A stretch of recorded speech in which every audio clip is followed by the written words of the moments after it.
Hey, welcome back to Rants and Reviews. We're here to talk about World War One, which is a game that's going to be up on Kickstarter. Actually, is up on Kickstarter, and it's getting pretty close to ending. So please go check it out. It's really, really cool. But we'll get into why it's cool in a minute. I'd like to point out that in honor of World War One, we've decided to shoot from a special location today. Frank, where are we right now? We're currently on Hawaii Prime. And what is Hawaii Prime? Hey, it's one of the United Federation of Planets. New Worlds. Yeah, basically New World. Yes. Okay, so basically, the way the game works is you're going to start the game with 8 cards in your hand, and these cards are 4 white cards and 4 black cards. Now, white cards are more for your development and more for your diplomacy, while black cards are more for planets and fleets. Now, to talk about the victory conditions, I'll pass it over to you, Frank. Okay. So in World War One, it actually has multiple paths to victory. If you're the kind of player who likes to attack other players, then you can actually destroy a planet, which will get you a victory point. Now the game is a race to 10 victory points. The second thing is, if you're the more defensive type who likes just, everybody needs to get along here, I'm going to help you out, you're going to help me out, you can actually get a victory point by defending somebody else's planet. Also, if you're the kind of player who just likes to pass cards around, you can trade and get a victory point that way. Now, both players will get a victory point for trades, though. Not just the one who initiated the trade. Right. Now that's only one of those per turn, by the way. You can't just trade your entire hand away and get 5 points in a turn. But if you trade to 5 people on your turn, those 5 people will all get victory points. Yeah, that's true.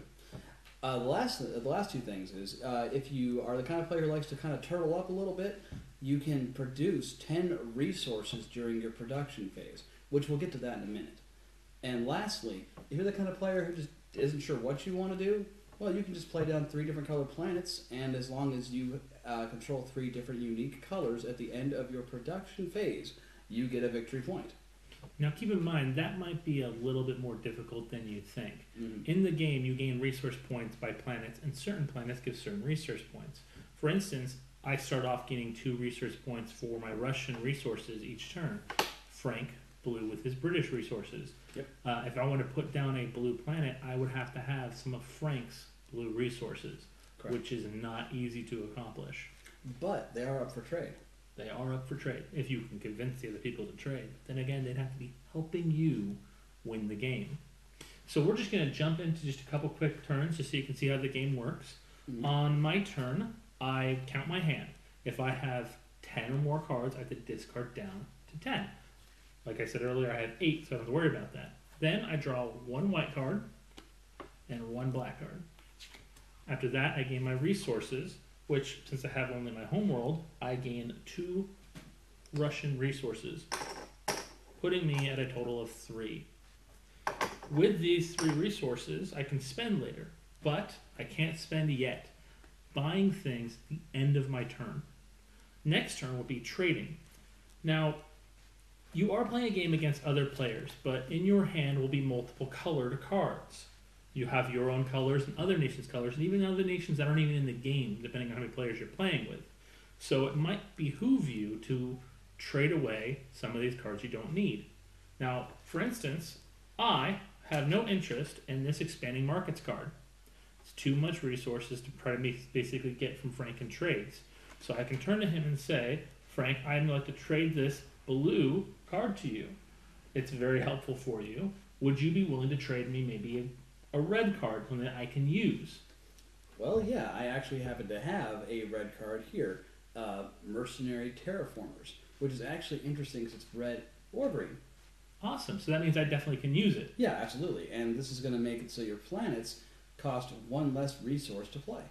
Now, I would want that card because, again, I do produce red resources. So I'm willing to make that trade. Are you? I'm willing. Okay. So I take his card, he takes mine, and then we both gain a victory point.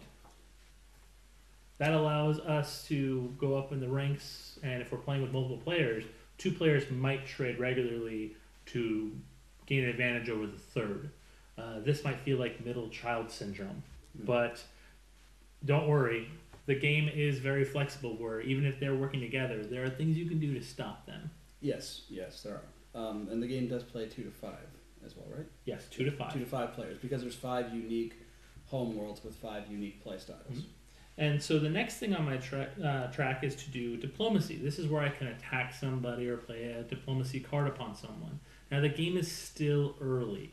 I don't specifically want to stop being able to trade with Frank because that's what attacking or using negative diplomacy cards will do. They'll prevent me from being able to trade with another nation that I attacked. So I'm going to not attack Frank right now. Plus I don't have anything to attack him with except maybe cards. So next phase is going to be the industrial phase. This is where you can buy planets, troops, or developments. On my turn, I'm going to build Hyperion for Mother Russia. This card only costs me 2 resources, but during my resource phase, it'll net me an additional resource, which is helpful. The next card I'm going to play is going to be Currency Exchange, because I don't really like the cards I have, and I want to get better cards, or I want to just gain more resources. This is a card that costs me only 1 resource to play, and because it's white, any resource will work. Mm-hmm. Then, it's also got what it does. This allows me to pay 2 resources of any color and draw 1 card of my choice. Or I can discard 3 cards from my hand and gain 1 resource of my homeworld's color. This has an infinite sign on it, meaning I can do this as many times as I want on my turn. So if I have 9 cards I can't use out of my 10, and I'm more of a heavy costing card in my hand, I might want to discard 9 cards to get 3 more resources so I can buy it. So I pay for that, it goes down. Industrial phase is at the end of your turn. So I've played down all my cards, I have no more resources, and my turn is over. Now, play moves over to Frank. Right. Now it's important to also note that these turn phases have to be done in order. It's not you get to do them in whatever order you want to. If you play a troop from your hand, you have been considered to have skipped your diplomacy phase entirely. Mm-hmm. And the reason for this is so that way you don't get to play a ship and attack on the same turn. Right. So now at the beginning of Frank's turn, Frank checks his hand. Frank, do you have 10 cards or less? I do have less than 10. Perfect. So I then get 1 you don't card discard. each. You don't discard it, and you get to draw 1 of each card. Now, having those cards becomes your resource phase, and you gain 2 of the resources. Exactly. So now I have 2 British resources to spend, and spend them I shall. But first we're going to talk about trading. At this point, I don't really feel the need to trade because we're both getting pretty high in victory points. And at this point, I don't really want to trade with you. Okay. It's completely reasonable for a player to decide not to trade. Or feel free to take that personally and then make a vendetta against that player. Yes. It's always healthy. It's actually encouraged. It's very healthy. Yes, it's a very healthy form of therapy. So, I'm going to use my 2 blue resources. I've gone into my industry phase because I don't have anything to do with my diplomacy phase at this point. And I'm going to play a Q ship destroyer, which gets +1 battle score versus fleet troops. So it's better against ships than it is against ground troops. Awesome. Now, it's important to note that I played this on my home world because I don't have another planet to play it on. It actually does become locked onto that planet. Awesome. See, when you have a troop, you have to place it somewhere. You can't just have it in the vacuum of space. So it can defend a planet, any planet of your choice. In fact, you can have multiple ships defending 1 planet. Mm-hmm. It's really your choice where to put them. But at the end of your turn, you can't move them around again. So that would, I guess, conclude your turn, unless you have something you want to spend 1 resource on. Yeah, actually, I do not have anything to spend 1 resource on, so I'm going to pass the turn over to you. Okay, so Frank's turn is over, and now it's my turn. Beginning of my phase, I have 1, 2, 3, 4, 5, 6, 7, 8 cards again. So I draw 1 of each, and then I get to get my resources. Now this turn, I don't get 2 resources. Because I built the Hyperion, I get 3 resources, which is very helpful. Now on my turn, I'm going to choose to build this Count Luckner's steam engine. Again, this is a white card. Anyone can play these cards with any different type of colored resource. So I'm going to spend 3 resources, immediately jumping into my industry phase, and place this ship down on my home world. Now there's a benefit to placing a ship one place or another. Now I'm looking at Frank's hand, and he's actually got a ship that he can send over. Now, on my turn, I can choose to either defend my homeworld or I can choose to have it on Hyperion. I'm going to place it on my homeworld because if you ever lose your homeworld, that is it. You are out of the game, and the other player, if they are the only other player, will automatically win. Mm-hmm. So I really want to defend my homeworld. So I'm going to place that there. And since I have no more resources, that will end my turn. Now we'll go over to Frank's turn. And I have 9 cards in my hand. Still less than 10, so Frank gets 1 white and one black card. Correct. And now, Frank, you only gain 2 resources still, correct? Correct, because I only have the 1 homeworld in play. And so now it is Frank's turn. If he would like to trade, this is the time for him to do it. Which I, once again, do not feel like trading with you. Oh. At this point. I think a vendetta is starting to form. Yes, a vendetta is definitely starting to form. Ooh. Okay, so next stage would be your diplomacy phase. This is where you would attack another player or play a diplomacy card on them. Correct. I'm going to be diplomatically aggressive and attack you. Oh, who could have seen that coming? So I saw it coming. Now is your choice to choose where you want to destroy. Now, Frank has a great choice here. He can destroy Hyperion completely. Mm-hmm. He's got 2 attack on his ship, and the planet's only got 2 strength. Now, he can also attack Count Luckner's steam engine. Because it's a fleet, he'll gain a +1. So have 3 attack to its 3 health. And that'll basically take away the defense on my home world. The reason he might want to do this is if the next turn, if he has a really powerful ship, he can destroy my home world, he might want to do that. Right. However, I'm going to leave that choice to him because it is him attacking. Right, and because I want to go after the quick victory point here and build up over time, I'm probably going to go after Hyperion at this point. Okay. So the I put Q this ship would move towards my planet to destroy it, thematically speaking. And at this point, my planet is going to be destroyed. If there was more players in this game, you would then pass the option to defend.